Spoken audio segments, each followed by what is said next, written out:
So look, here's your C minor 7 chord. It's playing in the background, C minor 7. And I'm going to play 1, flat 3, 5, flat 7. Okay, that's the notes that are in that chord. Okay, so if you're going to improvise, it's good to know how to play the chord on the bass as an arpeggio. So here we go. I'm expecting you have some knowledge of arpeggios, I hope. And if not, that's the first thing to get down. But look, so here's C minor 7 over here. Here it is over here. Here it is over here.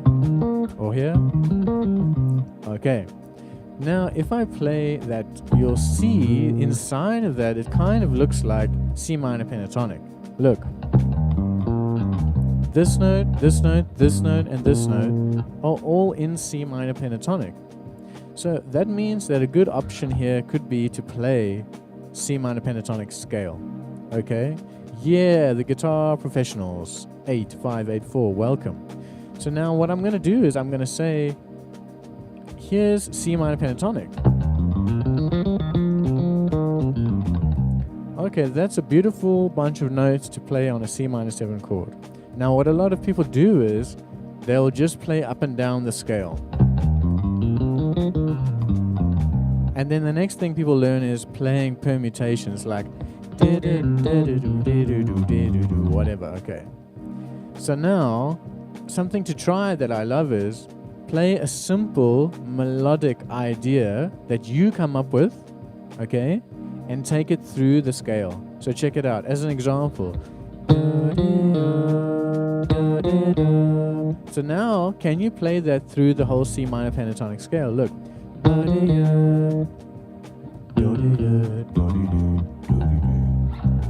You see, now it sounds like a musical phrase. What about... So try that. Take that through the C minor pentatonic scale.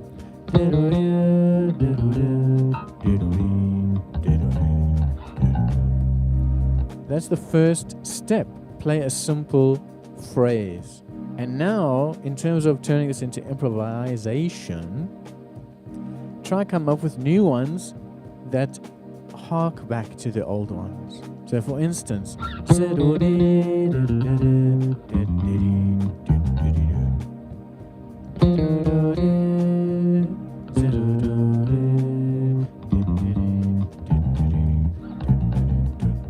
so now you can see I'm playing a phrase and I'm slowly just adding a little bit to it. So it sounds like it makes sense.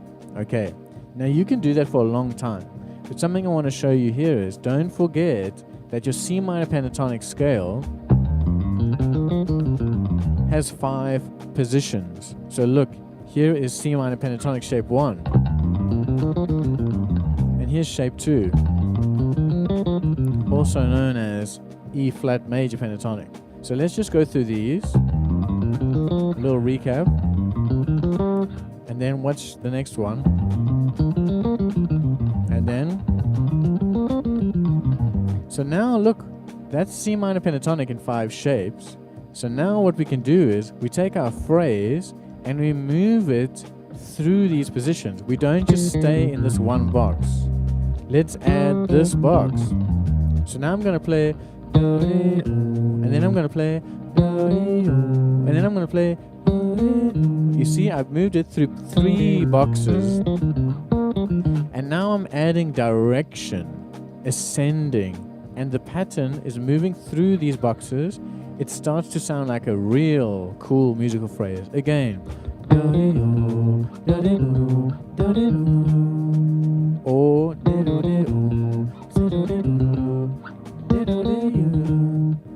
I could move that to the next set of strings. You see? What about making something that covers 3 strings? Like...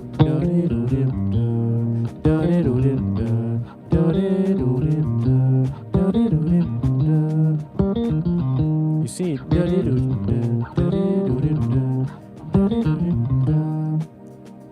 Now instead of going up, I'm going to play something that goes down. Now, and now, you see, That sounds like a strong musical idea. I'm starting to mess around with the phrasing of it and the rhythm, but the blueprint is the same. This is how you make sense with improvisation. I'm not noodling with the scales. I'm not going like this. No, I'm playing something very specific, a strong statement, and I'm moving it through my pentatonic scale. Okay?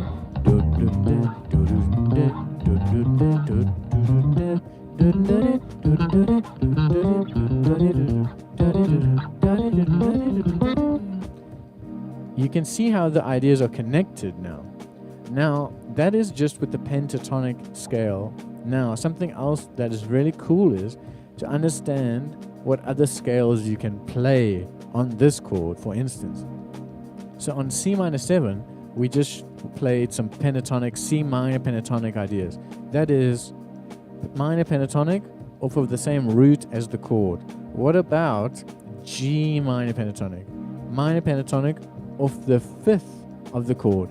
Listen to how it sounds, okay? Remember, here's C minor 7 chord, and I'm playing G minor pentatonic.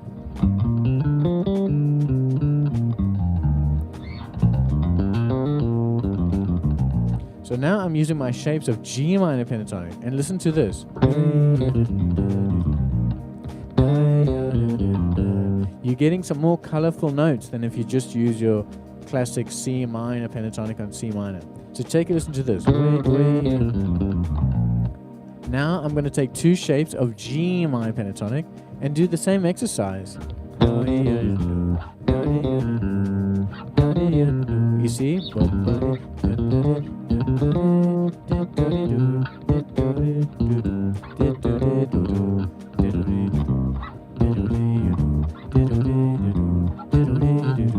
So now I'm taking that same idea of moving a motif through my C minor pentatonic. I'm putting it on the shapes of G minor pentatonic. Okay. And all I'm doing is I'm trying to make a statement and then move it through whatever scales or concepts I choose. Now let's get into something I really like, which is chords on top of chords. Okay. So for instance, maybe you've heard of playing C Dorian on C minor pentatonic. We can do that, and we're going to get to modes shortly. But check this out. Here's C minor 7. And we're saying this is chord 2 of B flat major, because chord 2 of B flat major is C minor 7. So if chord 2 of B flat major is C minor 7, and this is a C minor 7 chord, I'm going to play B flat on top of the C minor 7. Check it out. Sounds beautiful.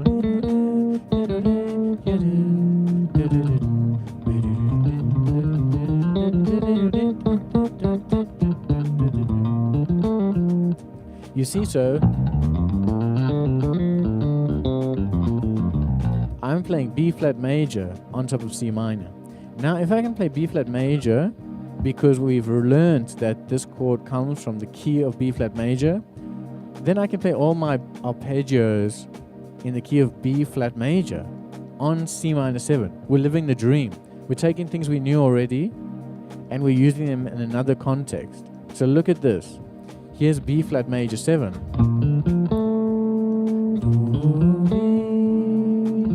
On C minor 7. But isn't how beautiful it sounds? So now I try and make a simple phrase on that because I want to improvise.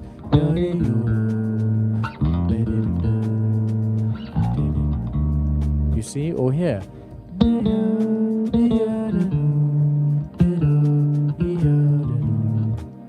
What about? Okay. So now I've learned a new chord to play on C minor 7. Let's take another chord in the key of B flat. What about E flat major 7? That's chord 4 of B flat. You can also think of that as the flat 3 of your C minor 7. It's your choice, it's your life, it's your rules. But so again, C minor 7, I'm going to play E flat major 7. I really like this. Listen to how it sounds. It sounds like this.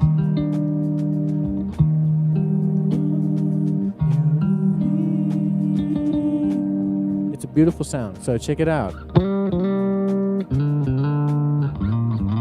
So now I'm making a phrase on E flat major 7. Very cool. What about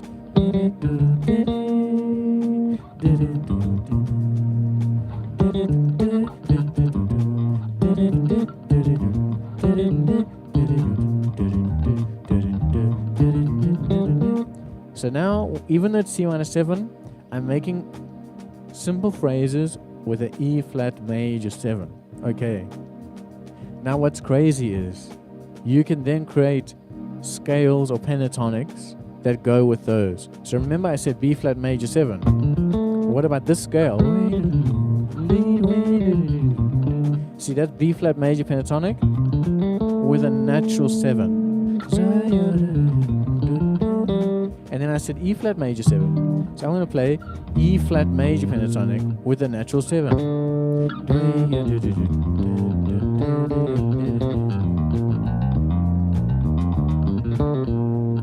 Now I can use all of these. So check this out.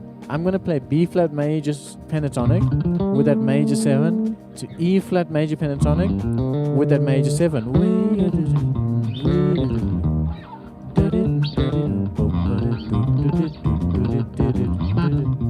And now I'm taking the phrases through 2 chords.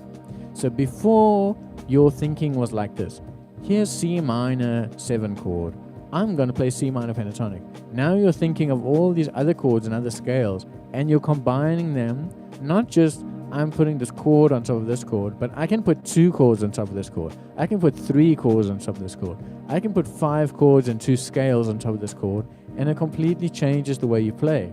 You've just got to make sure you make strong statements with these. So again, check it out. C minor 7, B flat major 7, E flat major 7. So now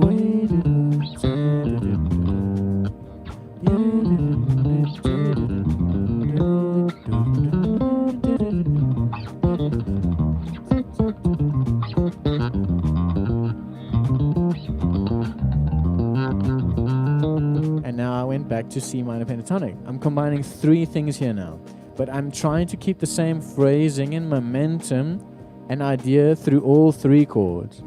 So this is again how you get into deeper improvisation. So you can just play C minor pentatonic on C minor 7, yes. But again, like I said, you can play those chords or G minor pentatonic. You can mix up G minor pentatonic with C minor pentatonic.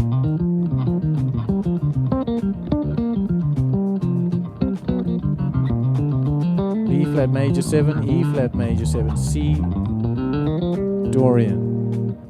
So again, don't get stuck playing the same chord on the same root, the same scale on the same root. No, that's a bunch of stuff you can do. You can write that down, so that you remember it, but I'll write all this on my Patreon. Let's try something else now. Let's talk about the mode that you can play on C minor 7 if it's the 2 chord of B flat major. Here's C minor 7. I'm going to play C Dorian, okay? But I'm going to play 3 note per string C Dorian, which looks like this. Look, like you're starting a minor scale, but then look at the next 3 strings, same thing. The same, look, index, middle, pinky, index, middle, pinky, index, middle, pinky. So it's like I start a minor scale, and then I play these series of just tones. Tone, tone, tone, tone, tone, tone. You see, these 3 strings are the same, which is cool, because then I can play all these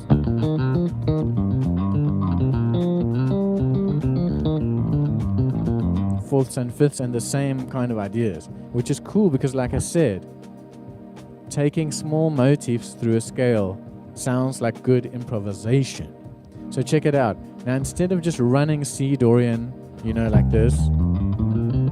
Any questions, everyone, please put it in the chat. I'm here to answer questions, so I'm watching the chat. So again, here's C Dorian. But now I'm not going to just play this up and down. I'm going to now take small phrases and move it through this mode. So look.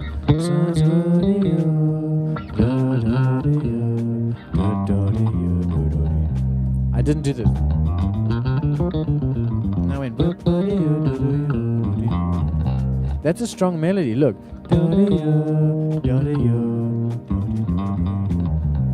What about?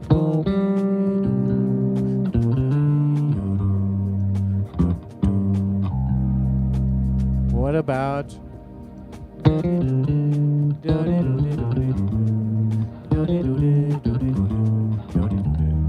All of these are very simple melodic ideas, but I'm able to take them through the whole mode. That's how they start to sound like a phrase, okay? Now, this is a lot of stuff I know. You can write it down, practice one concept per practice session. Don't try to do like all of these pentatonics and seventh chords and modes in one go. That's not helpful. I would say pick one thing and then try take phrases through that. Now, let's learn that mode across the whole neck, because look.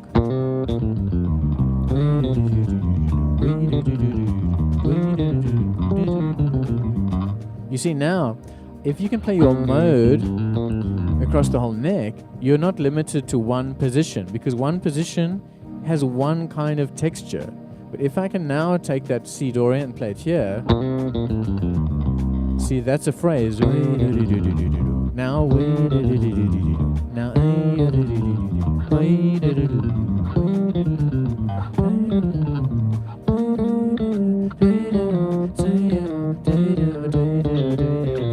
see that phrase? I moved it through the whole scale on one string.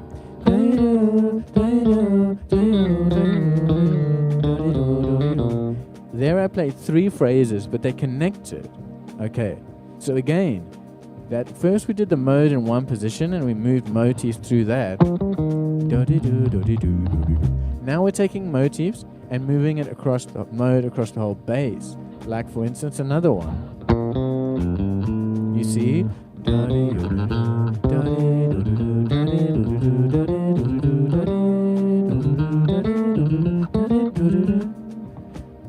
So it starts to sound like a sentence that makes sense, not noodling. Noodling is like this. I'm just playing the notes in the mode and just messing around.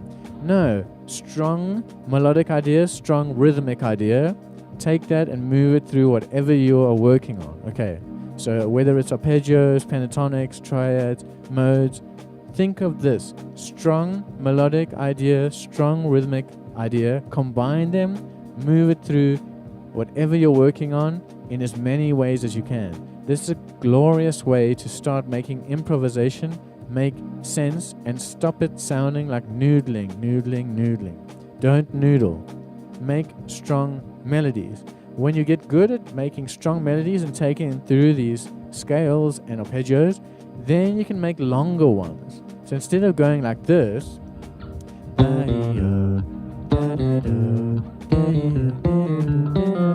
you can play.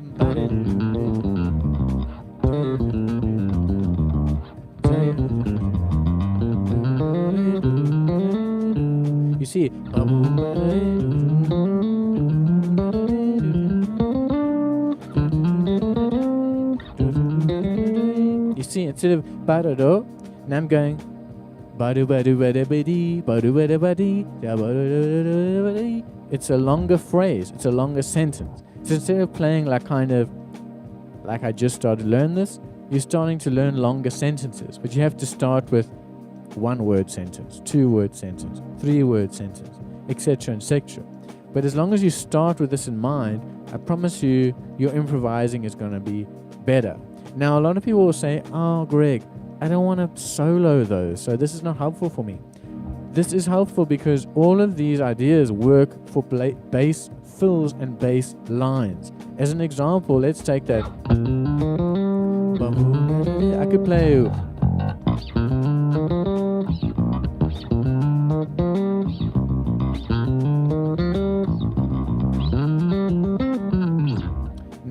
playing these ideas as fills. So learning to improvise on bass with melodic ideas and modes or arpeggios, it's not going to make your bass playing suck. It's going to make your bass playing more melodic, and you'll be able to improvise bass lines and bass fills better. This is not only for soloing. That's what people get wrong. They think, well, you're doing all these modes and scales and melodic things, but I play bass. It's like, okay, cool.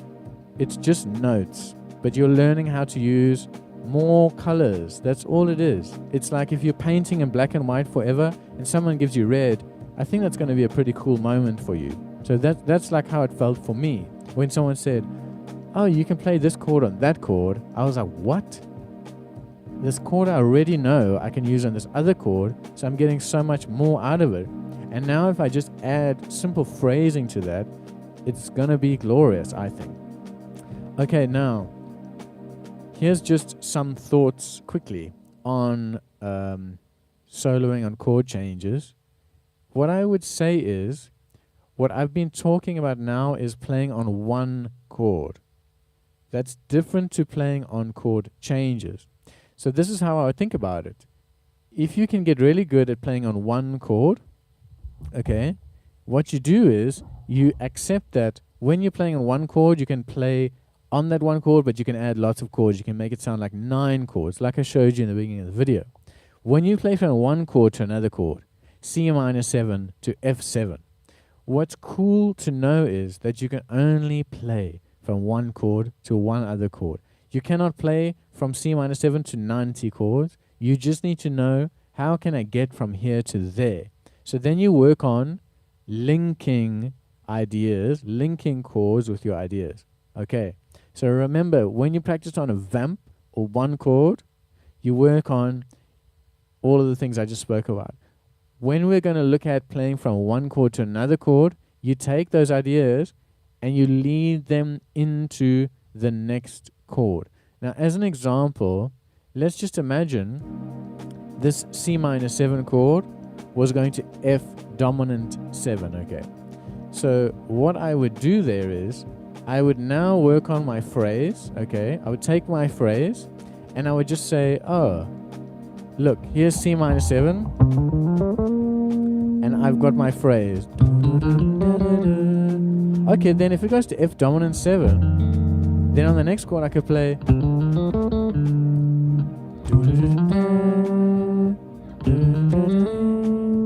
Now I've started to play the same phrase on the next chord. So I hope that makes sense. Let me just do that again, because I think this is helpful. It helped me. Okay, again. Here's what I played on C minor 7. You see, that spells out my C minor 7 chord. But now if you go to F7, so now the chord changes this. One thing I could do is I could play the line and then resolve to a chord tone on the next chord. Look. That's the flat 7 of F dominant 7. So my line on C minor 7 leads me to F dominant 7. This is tension and resolution, or outlining chord changes. Look, here's C minor 7. Here's F7.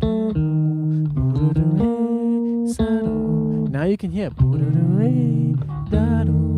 That's really outlining the chord changes. So remember, there's a difference between playing on one chord and then playing through chord changes. When you play through chord changes, you might want to outline the harmony in some way and use tension and release to get from one place to another. A glorious thing to do is focus on chord tones. Now look, I could again take one phrase on the C minor 7, for instance, and play that on here. Can you hear how you can really start to hear the chords? Look.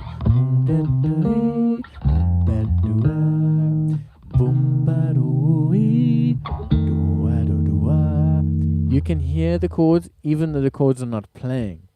That is a great goal for when you're playing chord changes.